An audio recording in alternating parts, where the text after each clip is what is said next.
Shuttle's two solid rocket boosters attached to the shuttle. While NASA has videotapes and still photographs of the disaster, Associate Administrator Jesse Moore says more evidence will be gathered. Data from all of the shuttle instrumentation, photographs, launch pad systems, hardware, cargo, ground support systems, and even notes made by any member of the launch team and flight ops team are being impounded for study. It will take all the data, careful review of that data, before we can draw any conclusions on this national tragedy. The first visible sign of a problem was the explosion itself, but slow-motion replays of the final seconds of flight show what appears to be a fire near the lower end of one of the shuttle's solid rocket boosters. Moments later, a second fire seems to be visible between Challenger and its volatile external fuel tank. A fuel line from that tank to the shuttle to power its three main engines runs along the underside of the space shuttle. Less than a second after the fire appeared, it seemed to trigger a huge fireball that enveloped the entire shuttle. All that remained were two solid rocket boosters careening out of control. Don Lennox, CNN. Mission, another chilling problem came to light. After the landing, NASA revealed a fault in one of the Challenger's reusable rocket boosters that could have caused the shuttle to veer out of control or explode during launch. Challenger. Good roll program confirmed. Challenger now heading down range. This is truly a national loss. 19 years ago, almost to the day, we lost 3 astronauts in a terrible accident on the ground. But we've never lost an astronaut in flight. We've never had a tragedy like this. And perhaps we've forgotten the courage it took for the crew of the shuttle. But they, the Challenger 7, were aware of the dangers, but overcame them and did their jobs brilliantly.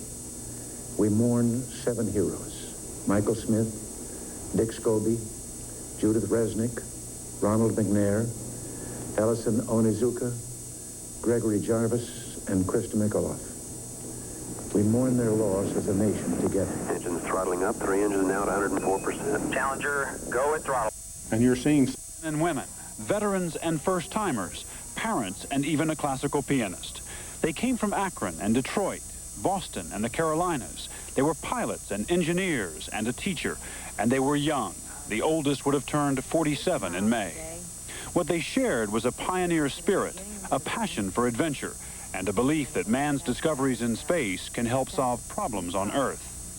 Their leader was Commander Dick Scobie, age 46, making his second journey into space. He became an astronaut in 1979 after 22 years in the Air Force. He saw combat duty in Vietnam, won the Flying Cross and Distinguished Air Medal, and later, as a test pilot, logged more than 5,300 hours in dozens of experimental aircraft. Born and raised in Washington State, Scobie is survived by his wife June and 2 children. A few months ago, he returned to his high school to share his enthusiasm for space. He really wanted to interact with the kids. It was okay to talk to the adults, but his whole purpose of coming back was to deal with the kids and maybe give them some sort of a message or a goal. Second in command was pilot Michael Smith, a 40-year-old commander in the U.S. Navy on his first shuttle mission. Like Scobie, he had served as a pilot in Vietnam, been decorated, and gone on to train as a test pilot. He was selected as an astronaut in 1980. He was married and the father of 3, and close to Senator and former astronaut Jake Garn. Well, it's very difficult for me to talk about it because these were my friends. Mike Smith, the pilot, was my mother hen the first month that I trained. They assigned him to me, go to my classes and help brief me. And I don't know of any time that I have been more shocked or more moved than when my first wife was killed in an automobile accident. 39-year-old Ellison Onizuka was Hawaii's first astronaut. His hometown honored him with a traditional parade before he left for astronaut training. Onizuka was also a husband and father, seen here with his 2 girls. Before turning astronaut, he taught at the elite Air Force Test Pilot School in California, and as chief of engineering there, was responsible for all instrumental and flight testing modifications on highly experimental jet aircraft.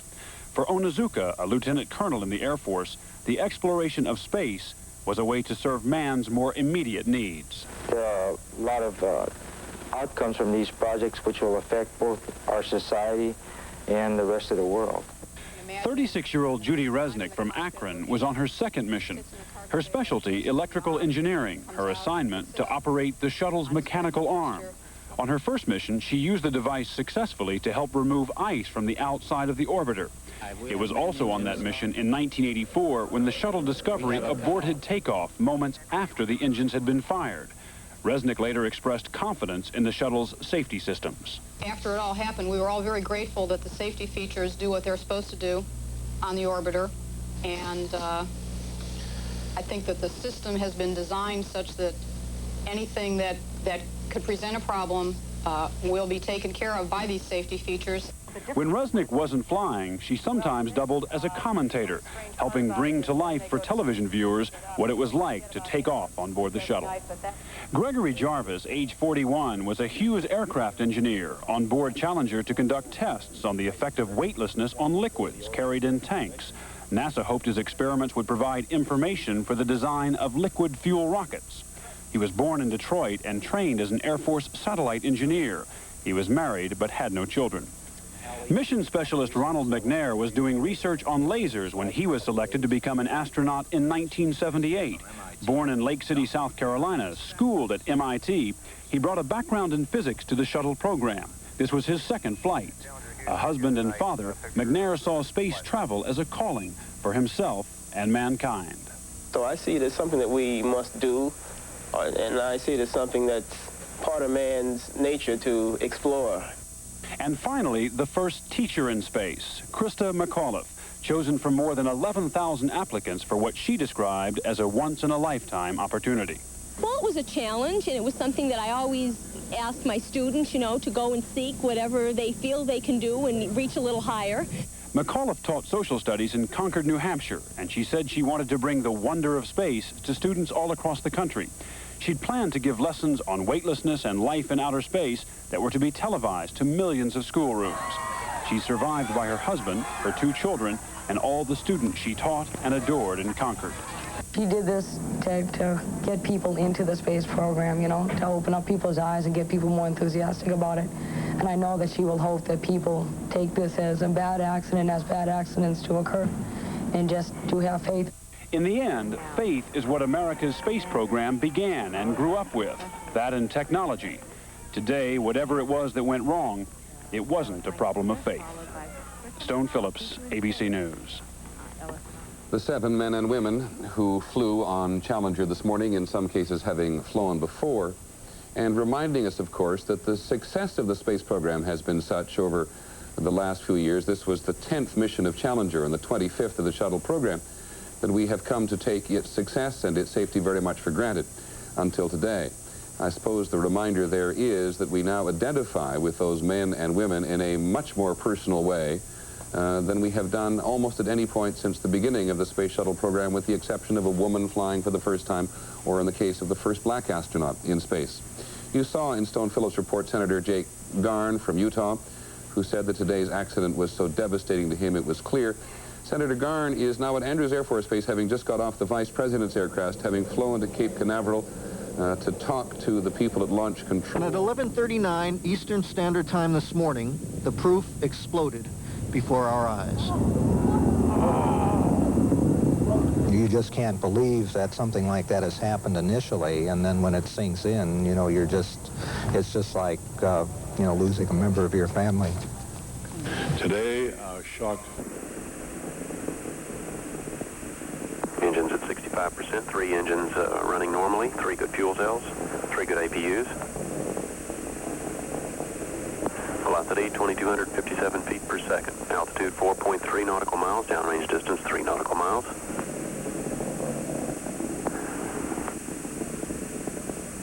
Engines throttling up, 3 engines now at 104%. Challenger, go at throttle up. Roger, go at throttle up.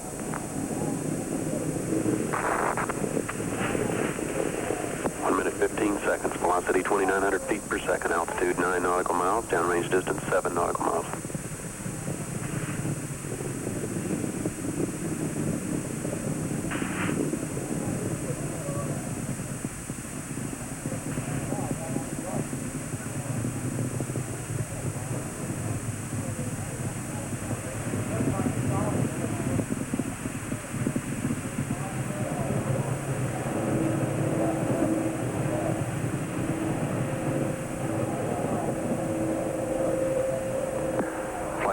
here looking very carefully at the situation. Obviously a major malfunction.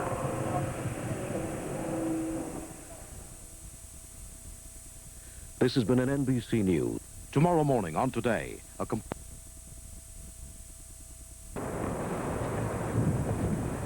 Correction, it's Dr. William Graham, who's the acting administrator of NASA, with a welcome. Mr. President, Mrs. Reagan, families of the Challenger crew, other members of the NASA family, ladies and gentlemen, thank you for coming here today to honor 7 brave Americans, the crew of the spaceship Challenger. Dick Scobie, Mike Smith, Judy Resnick, Ron McNair, Al Onizuka, Greg Jarvis, and Krista McAuliffe were explorers who blazed the trail for the rest of us. Their courage and dedication represents all that's best in each of us and in America. The Challenger crew took something of all of us aloft on Tuesday. Their dreams of discovery are our dreams, and the men and the women of that flight will always live in our thoughts and in our hearts. I pray that families and friends will remember our pride and our gratitude and find some refuge in its warmth. God bless them all.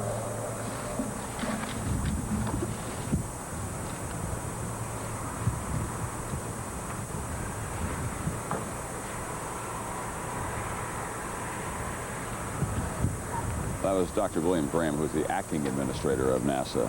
He was appointed to that post when James Begg, the director, had some legal difficulties. And this now is the Reverend Hawley.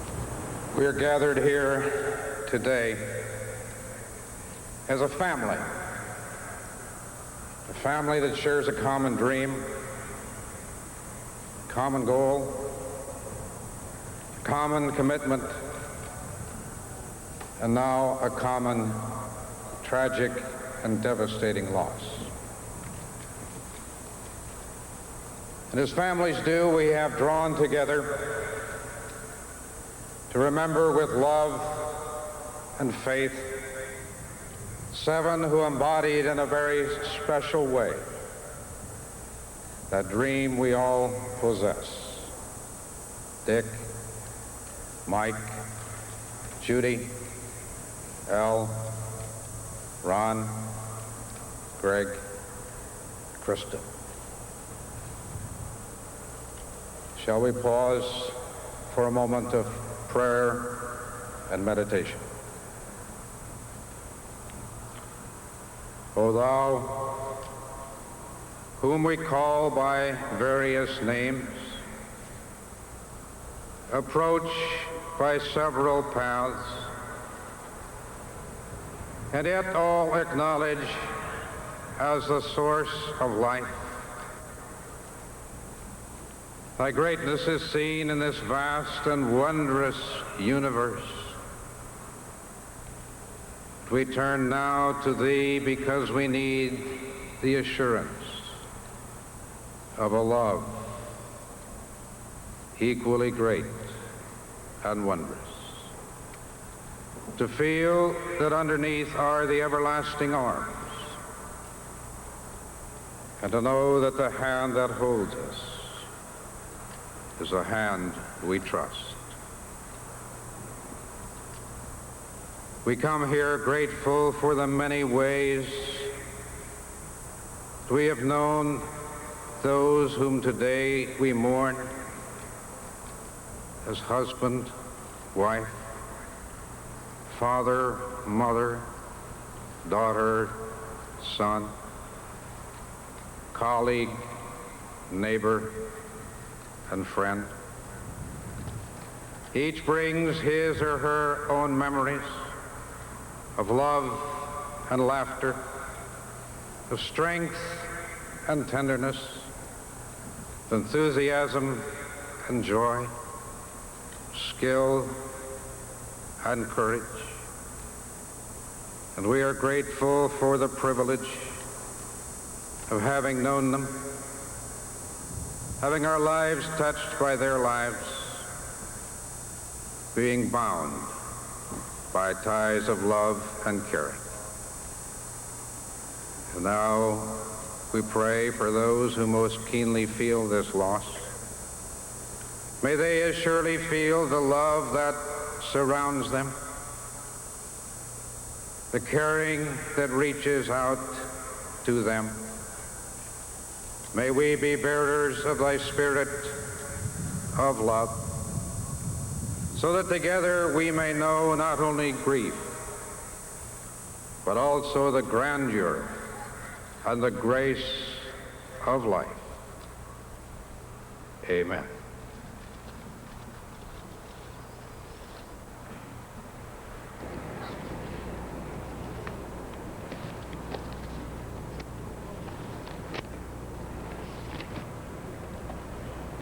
This is astronaut Lieutenant Colonel Charles Bolden, Jr. of the United States Marine Corps. He also flew on the Columbia earlier this month. A reading for hope and strength from the 46th Psalms. God is our refuge and strength, a very present help in trouble. Therefore we will not fear, though the earth should change, though the mountains shake in the heart of the sea, though its waters roar and foam, though the mountains tremble with its tumult. There is a river whose streams make glad the city of God, the holy habitation of the Most High. God is in the midst of her. She shall not be moved. God will help her right early. The nations rage, the kingdoms totter. He utters his voice, the earth melts. The Lord of hosts is with us. The God of Jacob is our refuge. Come, behold the works of the Lord, how he has wrought desolations in the earth. He makes wars cease to the end of the earth. He breaks the bow and shatters the spear. He burns the chariots with fire. Be still.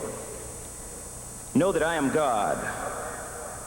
I am exalted among the nations. I am exalted in the earth. The Lord of hosts is with us. The God of Jacob is our refuge.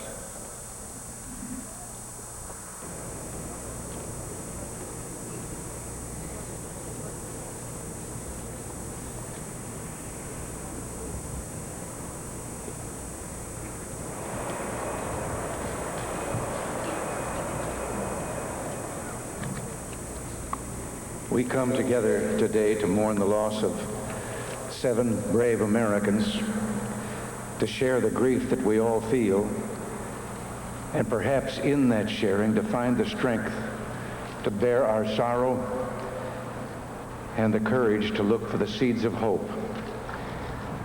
Our nation's loss is first a profound personal loss to the family and the friends and the loved ones of our shuttle astronauts. To those they left behind, the mothers, the fathers, the husbands and wives, brothers and sisters, yes, and especially the children. All of America stands beside you in your time of sorrow. What we say today is only an inadequate expression of what we carry in our hearts. Words pale in the shadow of grief. They seem insufficient even to measure the brave sacrifice of those you loved and we so admired. Their truest testimony will not be in the words we speak, but in the way they led their lives and in the way they lost their lives, with dedication, honor, and an unquenchable desire to explore this mysterious and beautiful universe. The best we can do is remember our 7 astronauts, our Challenger 7. Remember them as they lived, bringing life and love and joy to those who knew them and pride to a nation. They came from all parts of this great country, from South Carolina to Washington State, Ohio to Mohawk, New York, Hawaii to North Carolina, to Concord, New Hampshire. They were so different, Yet in their mission, their quest, they held so much in common. We remember Dick Scobie, the commander who spoke the last words we heard from the Space Shuttle Challenger. He served as a fighter pilot in Vietnam, earning many medals for bravery. Later as a test pilot of advanced aircraft before joining the space program. Danger was a familiar companion to Commander Scobie.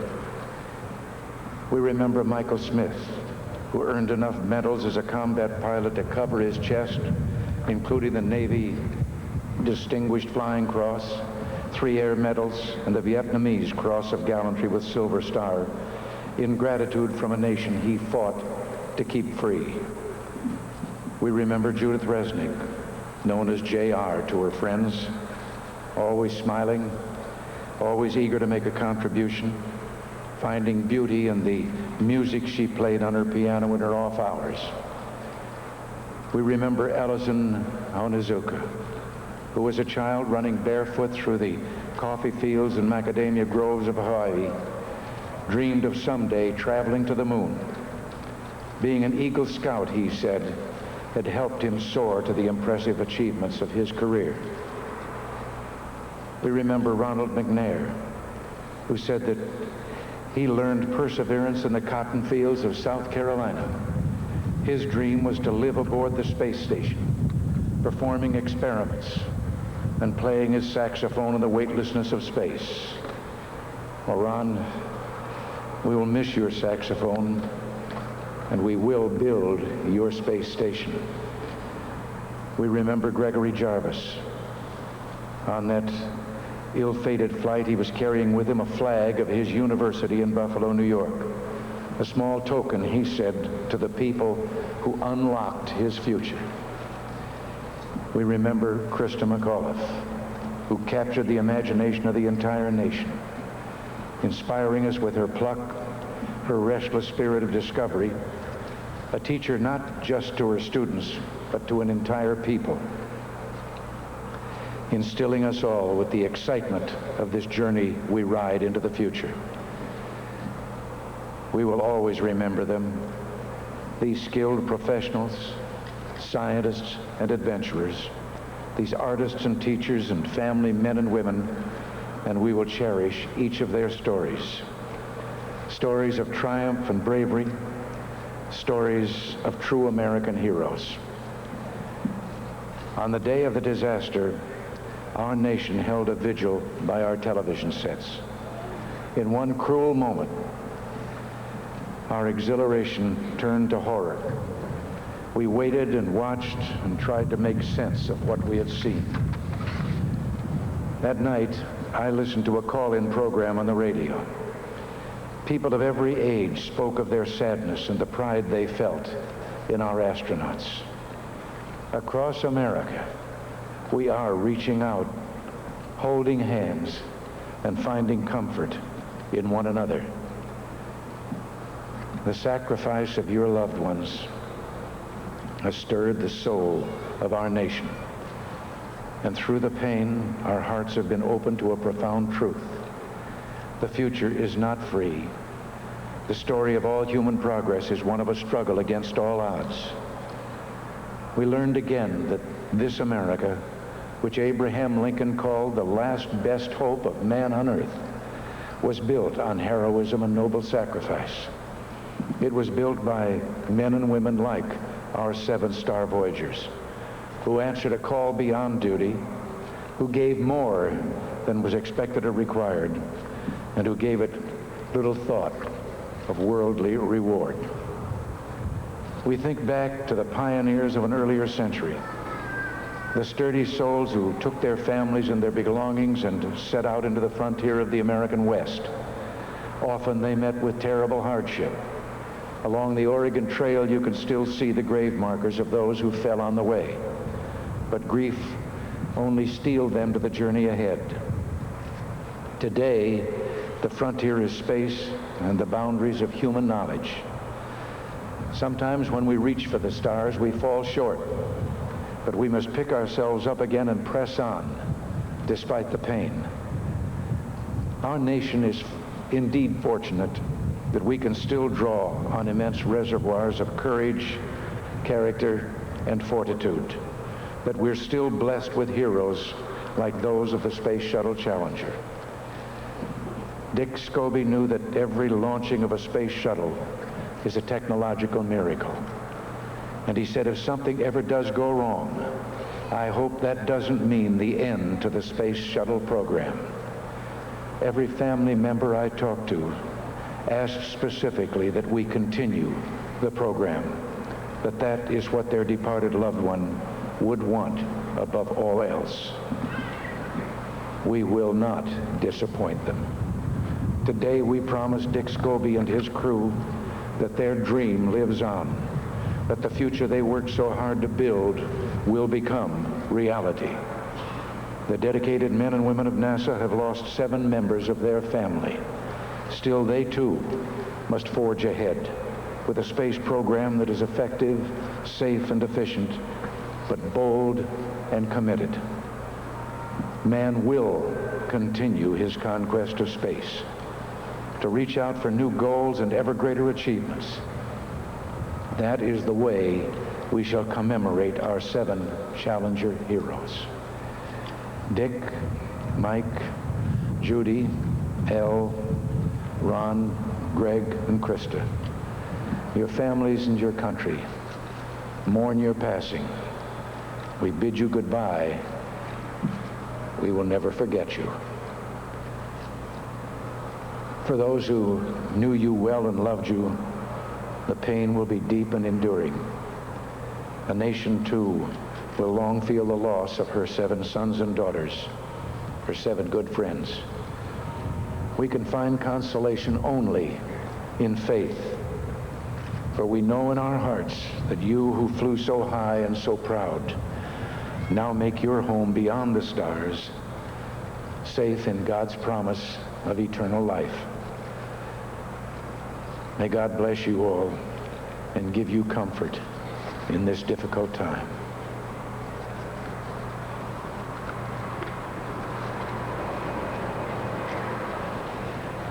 President Reagan, characteristically eloquent on these occasions. Now we'll have a singing of America the Beautiful and a flyover.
That was the playing of Eternal Father, which is the traditional Navy hymn, of course. And now, once again, the Reverend Bernard Hawley. Will you please rise and join in the singing of America the Beautiful?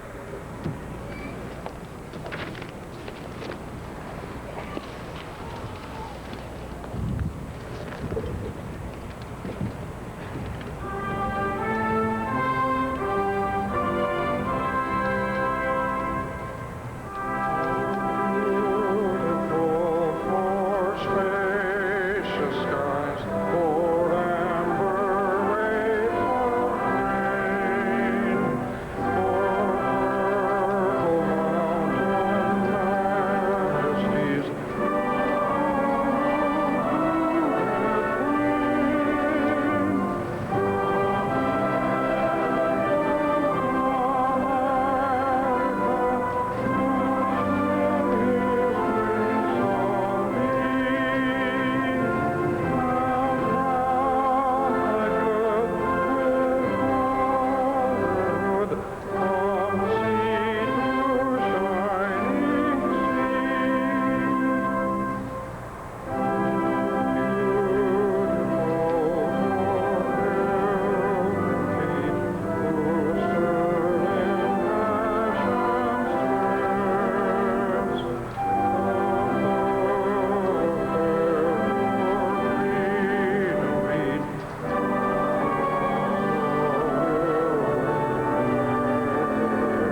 We are expecting to fly over, and we can see them now forming in the distance. The traditional missing man formation of the United States Air Force. T-38s, the training jets of NASA. Coming right directly over them all at 1,000 feet.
Just in the background there, the Corrigans, who are the parents of Christa McAuliffe. The president now saying goodbye to the families. He'll be returning to Washington. He did meet with them prior to these services, of course. Shook hands with each of them along the way. Said that he wished that there were words that could make things better, but that, of course, that there were not.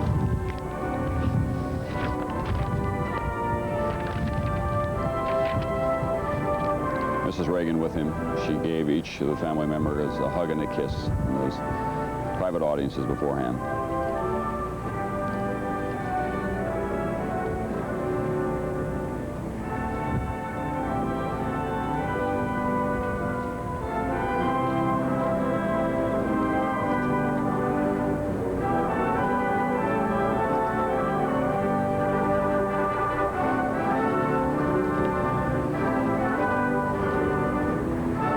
Ceremony too familiar to the Reagans. It wasn't so long ago, of course, that they were at Fort Campbell, Kentucky, to express their personal condolences and sympathies to the members of the 101st Airborne who died in that terrible airplane crash in Gander, Newfoundland.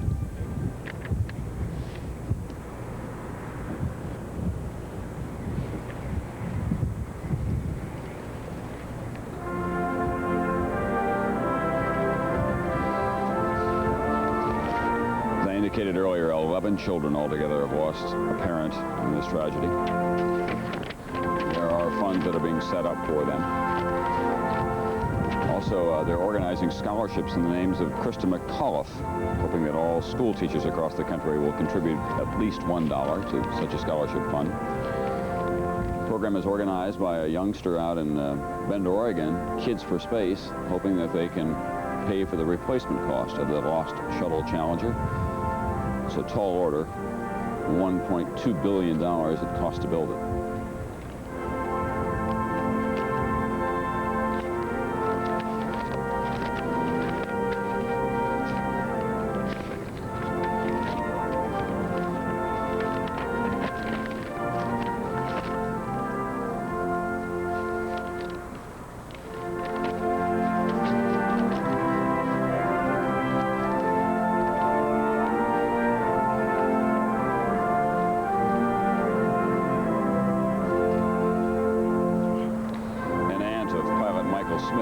Establish a scholarship program to allow disadvantaged youngsters to attend a space camp in Huntsville, Alabama, one of the places in the country where they're introducing this generation to the space program.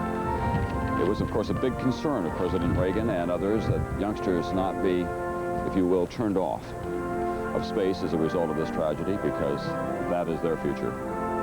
And he made several direct appeals to them to think about space again.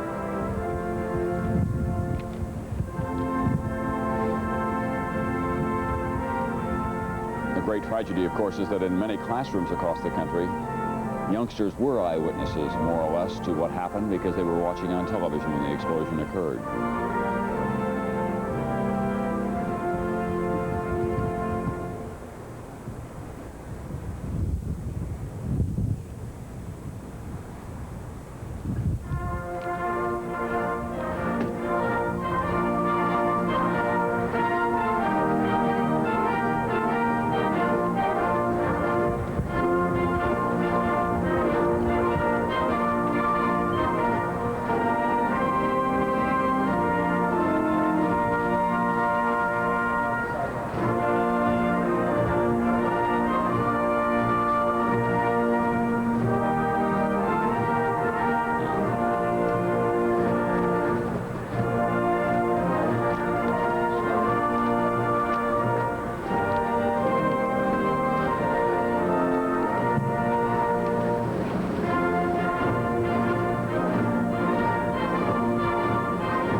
so those ceremonies conclude here, and the work goes on again at the Johnson Space Center, the nerve center of the National Aeronautics and Space Administration Agency.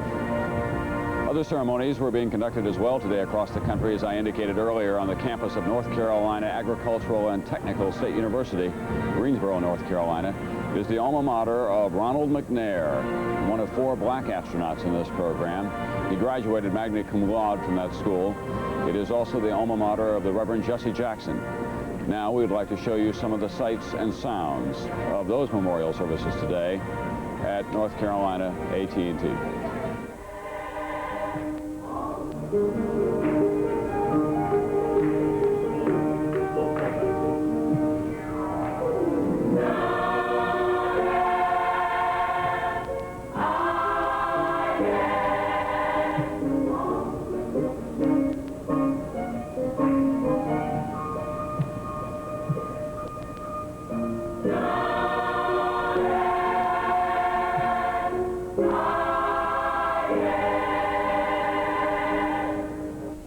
Our only consolation is that God can put the pieces back together.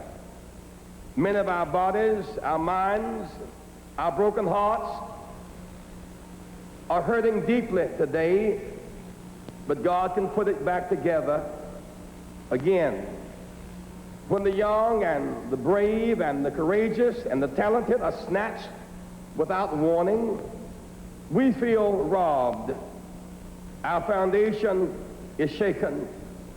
Ronald McNair dead at 36. Dr. King at 39. Dr. Ronald McNair took us to the mountaintop of scientific exploration that we might see beyond the mountaintop that Dr. King stood on as he saw new worlds. A&T, this is holy ground. Every teacher is challenged. There's some more Ronald McNairs out there. Every student is challenged. There's a potential Ron McNair that's your roommate. We're not corn husks. We are people. We are pearls. The Reverend Jesse Jackson, another graduate of North Carolina Agricultural and Technical State University. It's the alma mater of Ronald McNair, one of the astronauts who perished Tuesday. Mr. McNair was a magna cum laude graduate of that school. He went on to earn a doctorate in physics from MIT. He's a native of South Carolina. In Concord, New Hampshire now, NBC News correspondent Fred Briggs, who has been there since Tuesday's accident happened. It was the hometown of Krista McAuliffe. It is the state capital of New Hampshire. Fred? Tom, at this very moment, the students and teachers are having a memorial service of their own at the Concord High School auditorium. No outsiders have been invited. In fact, President Reagan expressed some interest in coming here earlier in the week, and very politely he was turned down. It was not rudeness, it was just a need for privacy. When the staff and the students were debating how to have the services yesterday, somebody suggested inviting a representative of NASA, and then one girl said, "I don't think I could cry with a representative of NASA here." There is a need to cry here today. The students arrived this morning for a half day of classes, although they really weren't classes as such. It was more like group therapy going on in every room, therapy for the staff as well as the students. The school library has accumulated messages of sympathy of every possible kind from all over the nation. In some cases, messages of empathy from other high schools where a favorite teacher was lost. There were cards, letters, telegrams from the prominent and the ordinary. And there were flowers from almost every state, including Alaska. Again, the majority sent by students at other high schools. This model of the Challenger has been on display in the library for some weeks now.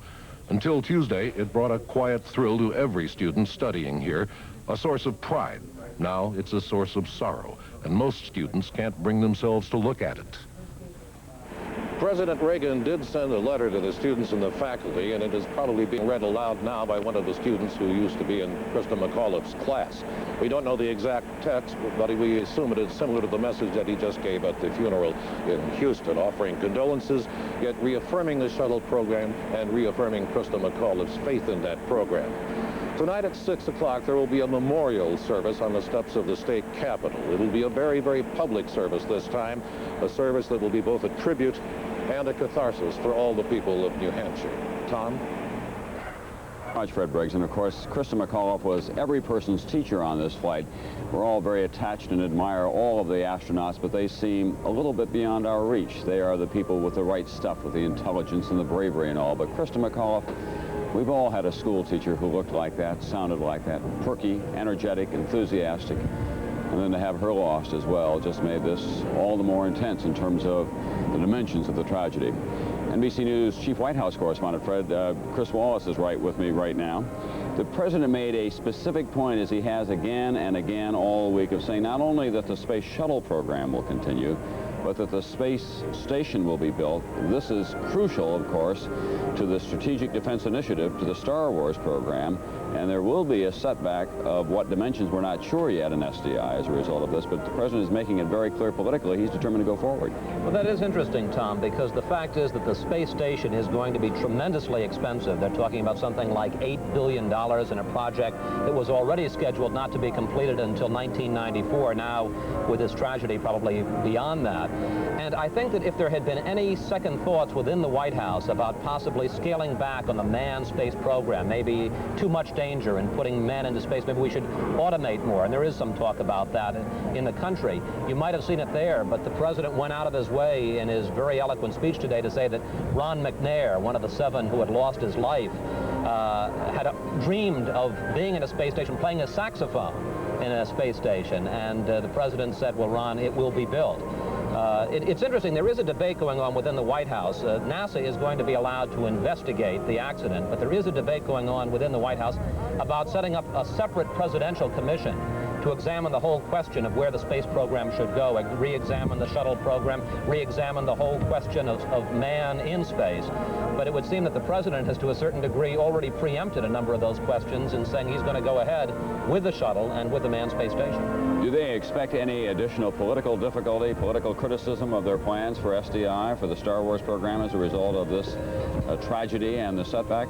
Well, I think that they believe that the people that oppose SDI, both in the Soviet Union and in this country, are going to use this as an excuse. But, you know, the president was absolutely determined beforehand to go ahead with SDI, and you get the feeling that, if anything, his determination has only been increased. All right, Chris Wallace, NBC News Chief White House Correspondent. It's very hard to kind of encapsulate the feelings that all of us have as a result of this week. But, of course, we feel that we know each of these people in a personal way at the end of a week like this, with all the intense exposure that they've received. One of the 7 remarkable people on that flight was a woman by the name of Judith Resnick. She was making her 2nd flight in a space shuttle. She's from Akron, Ohio, where she won all manner of honors there, most of them academically. And today there were services for her organized for her family by Temple Israel in Akron, Ohio, and Jim Cummins is there now. Jim? The other astronauts who flew with Dr. Resnick aboard the maiden voyage of the Space Shuttle Discovery and America's first woman in space, Sally Ride, are also here. But her life itself. What is important is not her death, but that she lived. A life once lived can never be taken from us, will never be taken from us. It is eternal. It is forever. Each accomplishment that was hers, every smile, every moment of joy in her life, every achievement, every scrap of knowledge that she helped our nation and our world obtain is still ours to cherish. Death may have taken her. Death will never end the life that was hers. Adonai Natan, truly the Lord gave us Judy Resnick for his sacred purposes, to impart knowledge, to discover frontiers once only conceived in dreams. Adonai Lakach. And now for his sacred purposes, the Lord has allowed Judy to be taken from us. Our heart breaks, it hurts, tears as we share that heartbreak with the families of the 6 other astronauts perishing. Yehi Shem Adonai Mevarach. Blessed be the name of the Lord. We still praise the Lord for sharing this precious human being with us, for sharing her with we who continue to benefit from her labor, and that labor was a labor of love. As hard as it is for me to utter those words, I still bless God who allowed a nation to have the beautiful spirit that was Judy Resnick's. Services today in Akron, Ohio, the hometown of Dr. Judy Resnick, one of the 7 astronauts who perished Tuesday at Temple, Israel, organized by her family. And at Cape Kennedy now, at Cape Canaveral, at the Kennedy Space Center, is Bob Bazell. He is NBC News chief science correspondent. He's covered any number of these space shuttle launches, and now he's focusing on the investigation that continues there today.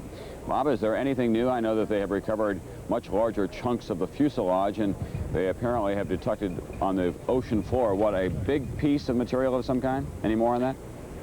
That's correct, Tom. A few minutes ago, everything here at the Kennedy Space Center just completely came to a halt. All the employees went to attend the memorial service. Right behind me is the launch pad where those 7 people took off on their flight of just over a minute that ended in such disaster. But in the waters offshore from the Cape Canaveral here, the search is continuing. Coast Guard, Navy ships, and other planes are going over finding these huge pieces of debris. This is one that was recovered last night. Ironically, the word rescue, that was the door that was right outside the position from where Krista McAuliffe was sitting. There is still some possibility that the crew compartment might have survived intact, because that's inside this material that is sealed up. NASA has said today that even if such a thing were recovered today, they wouldn't make any announcement of it out of respect to the families. There has been no indication then that any remains of any of the crew members have been discovered. However, the search does go on. There have been sonar findings of very large pieces underwater in fairly shallow water. However, there's very strong currents there, and it's made it difficult for the divers to get down to try to get lines on it to start bringing stuff up. A lot of material from the Challenger is still floating on the water. A lot is still washing ashore. The officials here are going to try to put it together to get as many clues as they possibly can about what caused the explosion on Tuesday. But again, the workers here at the Kennedy Space Center who knew all those people as we knew them were all stopped working and watched that enormously moving ceremony. Tom? Are they saying anything there more, Bob, about Jay Barbari's report on NBC last night, that they are focusing a lot of their attention on one of those joints and the solid rocket boosters off to the side, thinking that it may have sprung a leak and created a kind of very massive blowtorch that could have ignited the external tank? Any more about that today? That certainly is a very strong possibility that is indicated by films that NASA has that were taken from a different angle from the ones that we've been looking at over and over again of the explosion.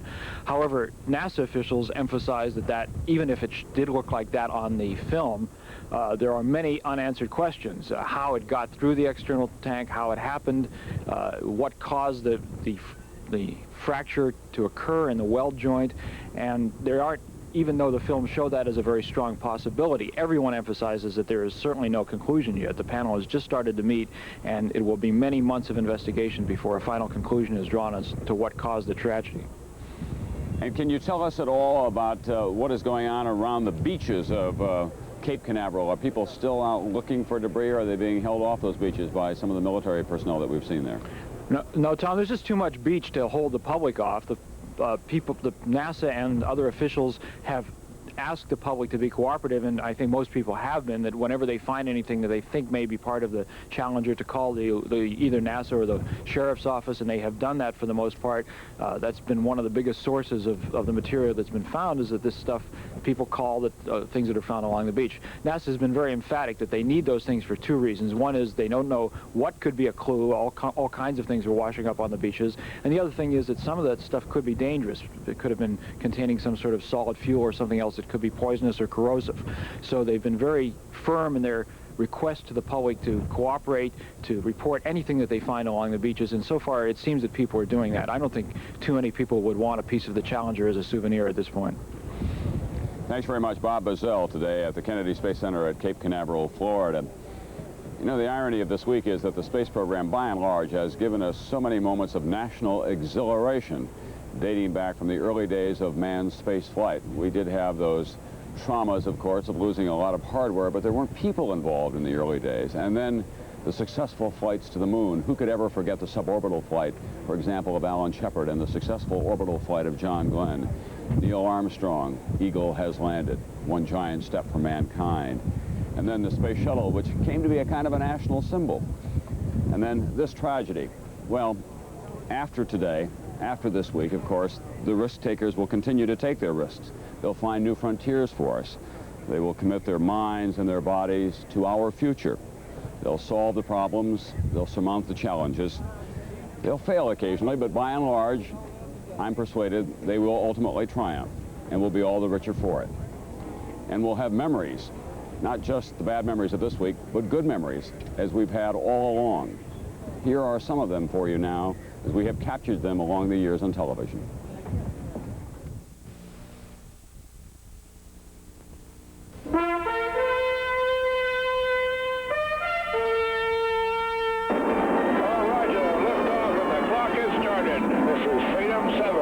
We choose to go to the moon in this decade and do the other things, not because they are easy, but because they are hard.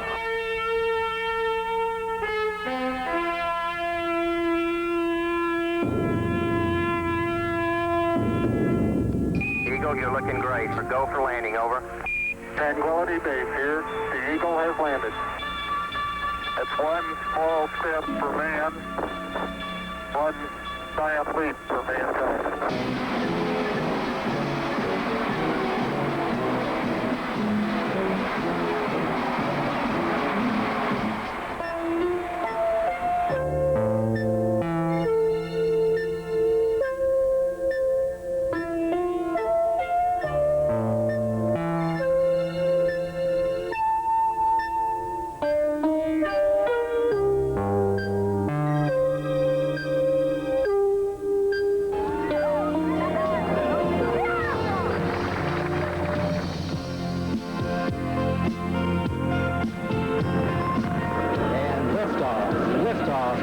STS-7 and America's first woman astronaut. The pioneer spirit still flourishes in America. We'll continue our quest in space. There will be more shuttle flights and more shuttle crews, and yes, more volunteers, more civilians, more teachers in space. Nothing ends here. Our hopes and our journeys continue.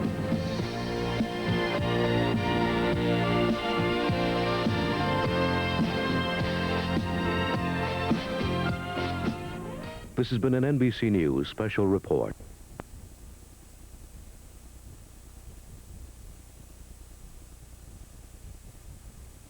For a pack of wolves, caribou meat